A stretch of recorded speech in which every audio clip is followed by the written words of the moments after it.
Kasi tao lamang tayo. Yan ang madalas na sinasabi ng karamihan, na kapag nagkakasala tayo, normal lang yan kasi tao lang tayo. No?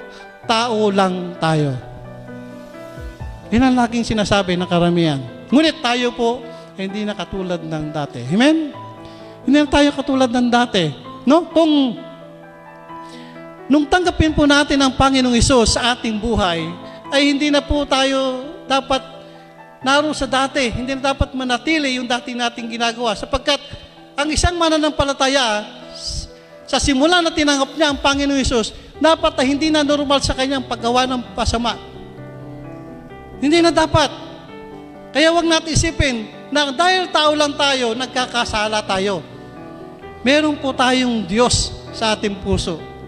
No, kung normal lamang sa kanila ang paggawa ng kasalanan, dapat sa ating mga Kristiyan,